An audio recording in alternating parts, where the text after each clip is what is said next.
નમસ્તે વિદ્યાર્થી મિત્રો, આપણે ધોરણ 9માં વિષય સામાજિક વિજ્ઞાન પાઠ પહેલો ભારતમાં બ્રિટિશ સત્તાનો ઉદય. એ પહેલાં વિદ્યાર્થી મિત્રો આપણે વાત કરી લઈએ તો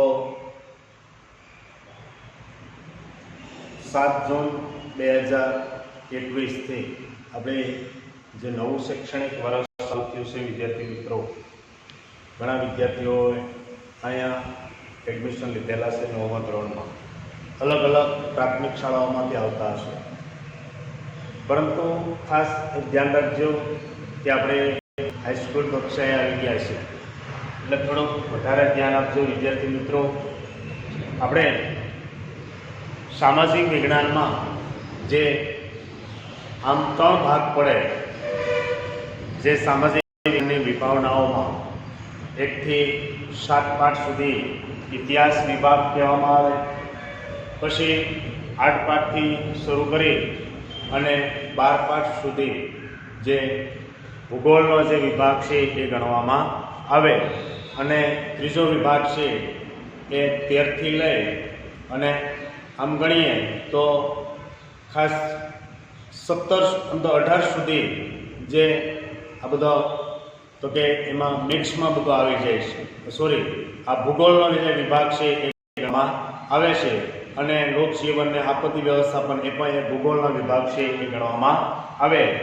એટલે 13 થી લઈ અને 20 સુધીનો ભૂગોળ વિભાગ, પણ 8 થી 12 સુધીનો જે વિભાગ છે એ આમ ગણીએ તો બધું નાગરિક શું આવે છે, ભૂગોળમાં જે નાગરિક છે એ ગણવામાં આવે. બંધારણ ને જે કે મૂળભૂત હક્કો ને આ બધું તમે આગળના ધોરણોમાં ખાસ ભણીને આવ્યા હશે થોડે.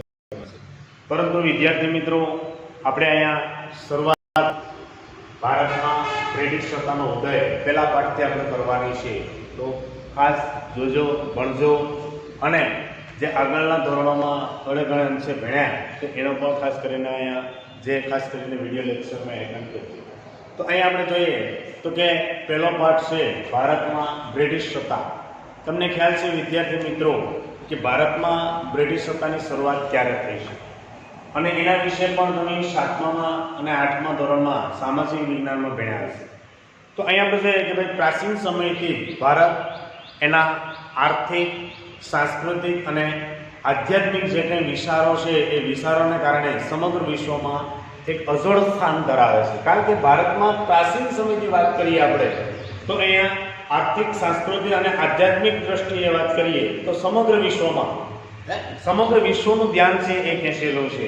એટલે ભારતના સાંસ્કૃતિક વારસા અને આર્થિક સમૃદ્ધિના કારણે, કારણ કે ભારતમાં અઢળક એવો વારસો પડેલો છે. શું પડેલો છે અહીંયા?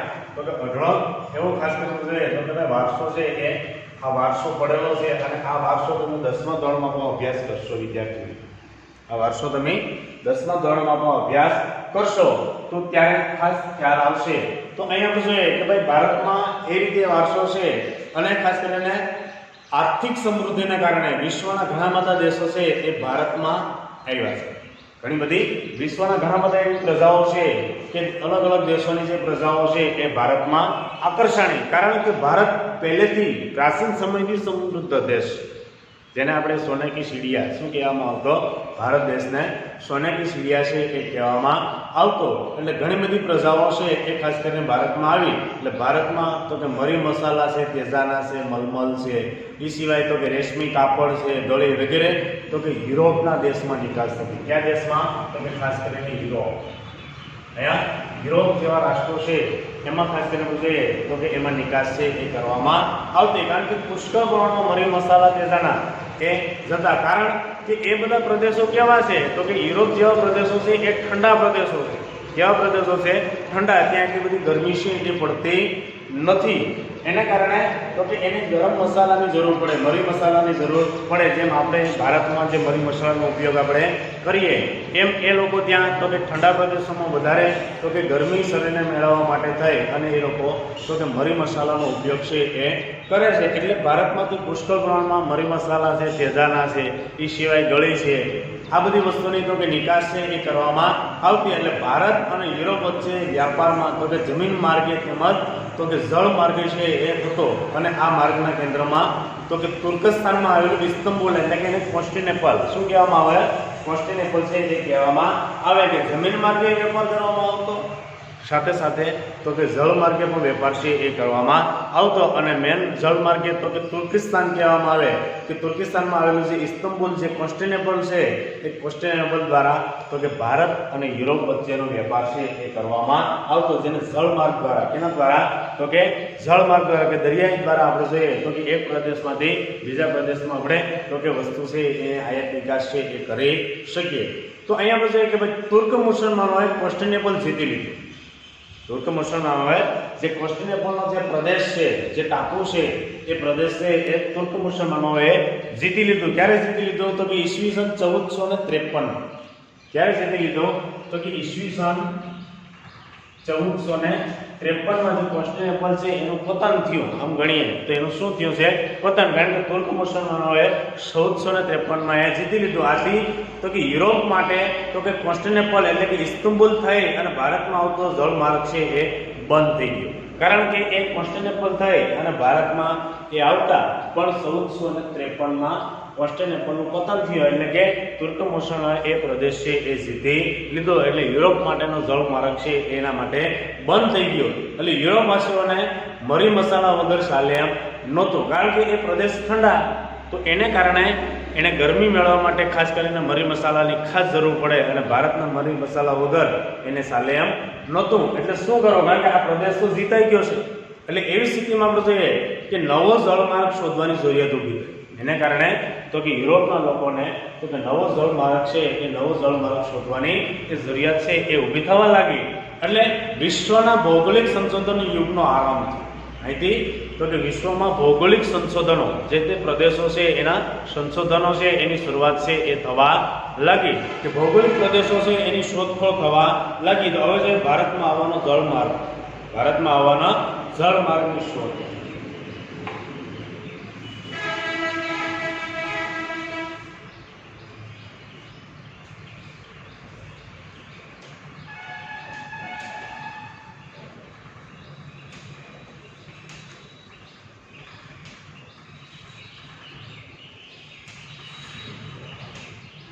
ભારતમાં આવવા માટે ખાસ કરવું છે તો કે જળમાર્ગની શોધ છે એ કરવામાં આવી.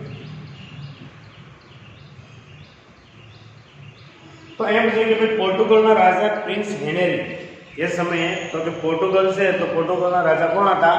તો કે પ્રિન્સ હેનરી. ખાસ વિદ્યાર્થી મિત્રો ધ્યાન રાખજો, આવા પ્રશ્નો છે એ પૂછી શકાય કે ભાઈ કોન્સ્ટેન્ટિનોપલનું પતન ક્યારે થયું? તો કે 1453માં. ક્યારે થયું? તો કે ઈસવીસન 1453માં થયું. તો એ જ પ્રમાણે એવો પ્રશ્ન છે એ કાઢી શકે કે એ સમયે આપણે કે પોર્ટુગલના રાજા તો કે પ્રિન્સ હેનરી છે એને પ્રેરણા અને પ્રોત્સાહન અને આર્થિક મદદથી તો કે સાહસવીરો કેને કહેવાય કે જે કોઈ પ્રદેશમાં સાહસ કરતા હોય અને આજે ઘણા બધા એવા લોકો છે કે કોઈ પણ વિશ્વ કક્ષાએ ભ્રમણ છે એ કરતા હોય છે. એટલે એવા ઘણા બધા એવા સાહસવીરો છે એ સાહસવીરોએ નવા જળમાર્ગની શોધના પ્રયત્નો છે એણે આદરી કે નવો જે પ્રદેશ છે એ શોધવા માટેની શરૂઆત કરી દીધી. એટલે ભારતમાં આવવાના જળમાર્ગની શોધ માટે તો કે ઘણા બધા એવા સાહસવીરો છે એ સાહસવીરોએ પ્રયત્ન કર્યા. જેમાં બાર્થોલોમ્યુ જે ડાયે છે, બાર્થોલોમ્યુ ખાસ કરીને ડાયે છે કેપ ઓફ ગુડ હોપની ભૂસી છે એ શોધી છે કે જે ખાસ કરીને કે કેપ ઓફ ગુડ છે એનો જે પ્રદેશ છે એ પ્રદેશ કોણે શોધ્યો? તો કે બાર્થોલોમ ડાયે છે. કોણે શોધ્યો? બાર્થોલોમ જે ખાસ કરીને કે બાર્થોલોમ્યુ ડાયે છે શોધ્યો. એટલે ક્રિસ્ટોફર કોલમ્બસ માટે આપણે જોઈએ કે સ્પેનના રાજાની આર્થિક મદદથી જે આર્થિક મદદ, કારણ કે આર્થિક મદદ વગર આપણે કોઈ પ્રદેશ એકલા શોધી શકતા નથી. એટલે એને જે આર્થિક મદદથી આપણે જોઈએ કે નવો જળમાર્ગ શોધવાના સહયાત્રા છે એના આરંભથી જે 1492માં એટલાન્ટિક સમુદ્રમાં આવેલા વર્તમાન વેસ્ટ ઇન્ડિઝ ટાપુઓ છે આવી અને અટક્યા. 1492માં ક્યાં શોધ્યો? તો કે વેસ્ટ ઇન્ડિઝ ટાપુ છે એ ક્યારે શોધાયો? તો કે 1492માં. ક્યારે શોધ્યો? તો કે વેસ્ટ ઇન્ડિઝ ટાપુ છે એ 1492માં કે એ આવીને અટકી ગયા. એટલે મૃત્યુ પર્યંત, એટલે કે જ્યાં સુધી મૃત્યુ થયું ત્યાં સુધી એ મૃત્યુ પર્યંત તો કે ભારત આવવાના જળમાર્ગ શોધવાનો વિશ્વાસ ધરાવતા કોલંબસે વાસ્તવિક રીતે નવો જ પ્રદેશ શોધ્યો. એને એમ હતું કે હું ભારતમાં આવી ગયો. કોલંબસને એમ હતું કે હું ભારતમાં આવી ગયો, તો હકીકતમાં એ પ્રદેશ ભારત હતો નહીં, કે વેસ્ટ ઇન્ડિઝનો જે પ્રદેશ છે એને જે શોધ્યો, પણ એને ખ્યાલ નહોતો કે આ ખાસ કરીને વેસ્ટ ઇન્ડિઝ છે. એટલે એને એવું હતું એમ. એટલે આ સ્પર્ધા અમેરિકો, આ સ્પર્ધા કોણે કરી? તો કે અમેરિકો વેસ્પુસીએ કરી હોવાથી ત્યારબાદ આ નવા પ્રદેશ એટલે કે અમેરિકા તરીકે ઓળખાણો. કયા પ્રદેશ તરીકે ઓળખાણો? તો કે અમેરિકા. અમેરિકોમાંથી અમેરિકા થયું. શું થયું છે? અમેરિકો જે છે એમાંથી શું નામ પડ્યું?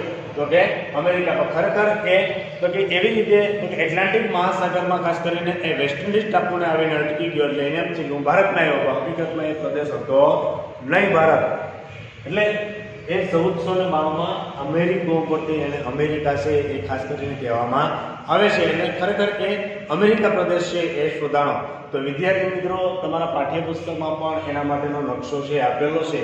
તો નકશામાં પણ ઘણા બધા એવા પ્રદેશો છે એની માહિતી છે એ મૂકવામાં આવેલી છે. તો ખાસ જોજો. એ પછી આપણે જોઈએ કે ભાઈ પોર્ટુગીઝના નાવિક વાસ્કો દી ગામા. પોર્ટુગલના નાવિક વાસ્કો દ ગામા કોણ હતો? Vasco da gamma. આ રીતે એનું વિભાજન કરી શકાય. વાસ્કો દ ગામા કોણ હતો? તો કે પોર્ટુગલનો નાવિક વાસ્કો દ ગામાએ ભારત આવવાના જળમાર્ગની શોધ ઈસવીસન 1498માં કરી. ક્યારે કરી? ઈસવીસન 1498. વાસ્કો દ ગામાએ જે ભારતમાં જે આવવા માટેનો જળમાર્ગ છે એની શરૂઆત ક્યારે કરી? તો કે ઈસવીસન 1498માં ભારતીય ખલાસી મદદથી. ભારતનો કોઈ ખલાસી કેને કહેવાય? તો કે દરિયામાં જે ખેડતો હોય, દરિયો ખેડતો હોય અને જે દરિયામાં જતો હોય એને ખલાસી. શું કહેવામાં આવે છે? એને ખલાસી કહેવાય. એટલે ભારતીય ખલાસી છે એની મદદથી તે તો કે ભારતમાં પશ્ચિમ કિનારે, ભારતમાં ક્યાં કિનારે? તો કે ભારતના ખાસ કરીને આપણે જોઈએ તો કે એ પશ્ચિમ કિનારે આવેલા કાલિકટ બંદર. ક્યાં પહોંચ્યો? પશ્ચિમ કિનારે આવેલો જે આપણો કાલિકટ બંદર છે એ કાલિકટ બંદરે પહોંચ્યો. કોણ પહોંચ્યો? વાસ્કો દી ગામા. કોણ પહોંચ્યો છે વિદ્યાર્થી મિત્રો? તો કે અહીંયા વાસ્કો દી ગામા છે એ કાલિકટ બંદરે પહોંચ્યો. અને એના કારણે યુરોપવાસીઓ માટે તો કે ભારત આવવાનો જળમાર્ગ છે એ મળી. એના માટે તો કે યુરોપ માટે ખાસ કરીને આપણે જોઈએ તો કે ભારત આવવાનો જળમાર્ગ છે આ રીતે ખુલ્લો થયો. એટલે ધીરે ધીરે 1498 પછી આપણે જોઈએ કે 1453માં કોન્સ્ટેન્ટિનોપલનું પતન થયું. અને એ પછી આપણે જોઈએ કે આ રીતે જળમાર્ગની શરૂઆત છે એ થવા લાગી. એટલે ખાસ આવો પ્રશ્ન તમને વિદ્યાર્થી મિત્રો પૂછાય કે ભાઈ ભારતનો જળમાર્ગ કોણે શોધ્યો? તો કે વાસ્કો દ ગામાએ. કોણે શોધ્યો છે? તો કે વાસ્કો દ ગામાએ. ક્યારે શોધ્યો? તો કે 1498માં. ક્યારે શોધ્યો છે? તો કે 1498. હવે જોઈએ ભારતમાં યુરોપીય પ્રજાનું આગમન.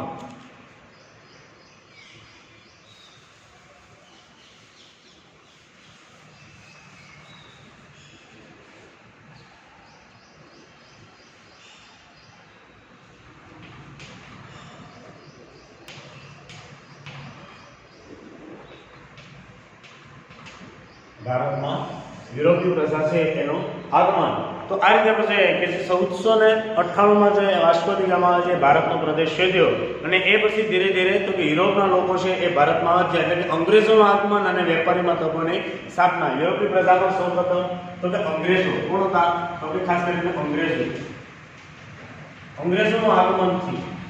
એનું આગમન થયું તો કે અંગ્રેજોનું આગમન થયું. એટલે અહીંયા એક આપણને કીધું છે કે ખાસ કરીને અંગ્રેજોનું આગમન અને વેપારી મથકોની જે કોઠીઓ, વેપારી મથકો એટલે કે કોઠીઓની સ્થાપના. કારણ કે અંગ્રેજો શું કરવા આવ્યા હતા? માત્ર અને માત્ર વેપાર કરવા. શું કરવા આવ્યા હતા?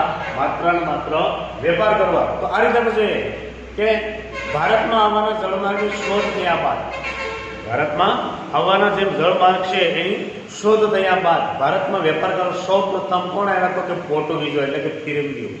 સૌપ્રથમ કોણ આવ્યા હતા?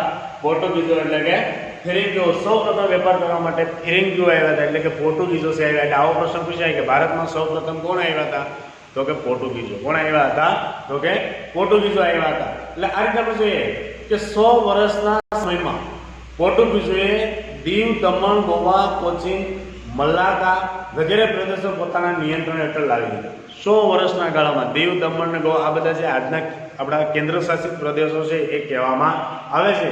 કે ખાસ કરીને આપણે જોઈએ કે આપણે ગીર સોમનાથ જિલ્લાની બાજુમાં જે કેન્દ્ર શાસિત પ્રદેશ છે દીવ અને એ લાઈનમાં દીવ દમણ ને ગોવા એ સિવાય આપણે કે ખાસ કરીને એ સિવાય તો કોચિંગ છે મલ્લાકા આ બધા પ્રદેશો જીતી લીધા એટલે પોર્ટુગીઝોએ વેપાર મળેલી સફળતાથી પેરાઈને હોલેન્ડના 10 લોકો કારણ કે પોર્ટુગીઝો છે એનાથી વેપાર છે એના કારણે ઘણા બધા લોકો છે એ પણ આકર્ષાણા એટલે હોલેન્ડના 10 લોકો છે એટલે કે વલંદાઓ શું કહેવામાં આવે છે 10 લોકોને તો કે વલંદાઓ છે એ વલંદાઓ અને ડેનમાર્કના એટલે કે ડેનિશ પ્રજા ડેનમાર્કના ડેનિશ પ્રજા છે એ પણ ભારતમાં તો કે વેપાર કરવા આવે શું કરવા આવે છે આ બધા તો કે ભારતમાં વેપાર છે એ વેપાર કરવા આવ્યા અને આ રીતે પછી કે ઇંગ્લેન્ડના જે ખાસ કરીને વેપારીઓ ભારત સાથે તો કે વેપાર કરવા તો કે ઈસ્ટ ઇન્ડિયા કંપનીની સ્થાપના કરી એ પછી તો કે ઇંગ્લેન્ડના જે વેપારીઓ છે ભારતમાં આવ્યા એટલે સૌપ્રથમ એણે તો કે ઈસ્ટ ઇન્ડિયા કંપની તમે કદાચ 8મા ધોરણમાં ભણી ગયા હશો વિદ્યાર્થી મિત્રો ઈસ્ટ ઇન્ડિયા કંપની તો આ રીતે તો કે ઈસ્ટ ઇન્ડિયા કંપનીની શરૂઆત છે એ ભારતમાં કરવામાં આવી છે ઈસવીસન 1600માં ત્યારે સ્થાપના થઈ છે ઈસ્ટ ઇન્ડિયા કંપનીની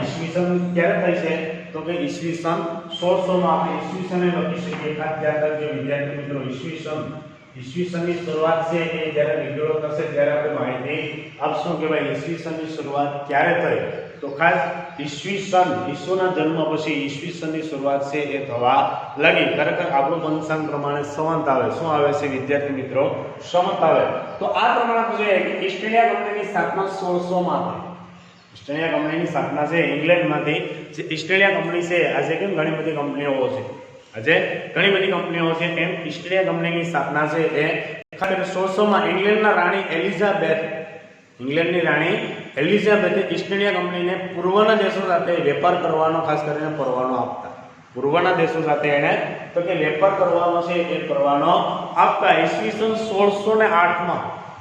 1608માં કંપનીનું પ્રથમ વાહન છે એ કપ્તાન ખાસ કરીને વિલિયમ હોકિન્સ ખાસ સમજો વિદ્યાર્થી મિત્રો કે 1608માં કારણ કે રાણી એલિઝાબેથે સૌપ્રથમ એણે તો કે વેપાર કરવા માટેનો પરવાનો આપ્યો પરવાના વગર આપણે વેપાર કરી શકીએ નહીં કારણ કે આજના સમયમાં તમને ખ્યાલ છે કે આપણે લોકશાહી છે અને લોકશાહીના સમયમાં આપણે વેપાર કરીએ પણ એ સમયે રાજાશાહી હતી અને રાજાશાહીના સમયમાં તો કે સરકાર પાસેથી એટલે કે રાજા પાસેથી પરવાનો લેવો પડતો અને એ પ્રમાણે આપણે વેપાર છે એ કરી શકતા એટલે 1608માં એણે સૌપ્રથમ પરવાનો લીધા પછી ખાસ કરીને વિલિયમ હોકિન્સની આગેવાની હેઠળ સુરત સૌપ્રથમ ક્યાં વેપાર કરવાની શરૂઆત કરી છે આપણા ગુજરાતના સુરતમાં આપણા જે ખાસ કરીને ગુજરાત છે આ ગુજરાતનું જે સુરત શહેર આપણું ગુજરાત જે આપણો જે ખાસ કરીને રાજ્ય છે આપણું ગુજરાત એ ગુજરાતનું સુરત શહેર છે એમાં સૌપ્રથમ તો કે વેપાર કરવાનો પરવાનાની શરૂઆત થઈ ક્યારે થઈ 1608માં ઈસવીસન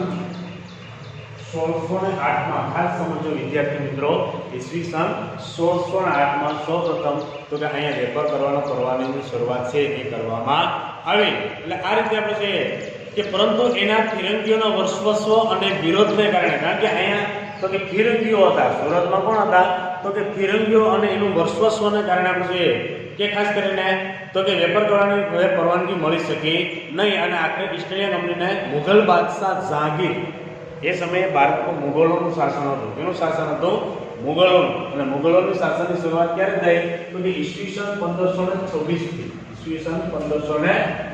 થી ભારતમાં મુગલો છે એ મુગલોની શરૂઆત થઈ તમે કદાચ ભણી ગયા હશે વિદ્યાર્થીઓ આ ઈસવીસન 1526માં તો કે આ મુગલો અથવા મુગલ છે એ કહેવામાં આવે કે એની શરૂઆત થઈ પણ 1608માં એને અહીંયા પરવાનો છે મળ્યો પણ અહીંયા ફિરંગીઓનું શાસન હતું એટલે એ વેપાર કરી શક્યા નહીં એટલે એ સમયે છે કે ખાસ કરીને ફિરંગીઓના વર્ચસ્વને કારણે વિરોધ થયો એટલે એવી સ્થિતિમાં છે કે મુગલ બાદશાહ જહાંગીર તરફથી વેપાર કરવાનો પરવાનો મળતા સુરતમાં બ્રિટિશ ઈસ્ટ ઇન્ડિયા કંપનીની પ્રથમ કોઠી એટલે કે વેપારી મથક છે એ સ્થાપવામાં આવ્યું સૌપ્રથમ ઈસ્ટ ઇન્ડિયા કંપનીની સ્થાપના છે એ રીતે મુગલ બાદશાહ છે ખાસ કરીને જહાંગીરના દરબારમાં ઘણા દરબારમાં તો કે જહાંગીરના દરબારમાંથી એને સૌપ્રથમ વેપાર કરવા માટેની શરૂઆત થઈ એટલે બ્રિટિશ ઈસ્ટ ઇન્ડિયા કંપની કઈ આવી અહીંયા ઈસ્ટ ઇન્ડિયા કંપની તો છે બ્રિટિશ ઈસ્ટ ઇન્ડિયા કંપનીની શરૂઆત છે એ થઈ અને સૌપ્રથમ એને તો કે વેપારી મથક એટલે કે કોઠી છે એની શરૂઆત કરી 1613માં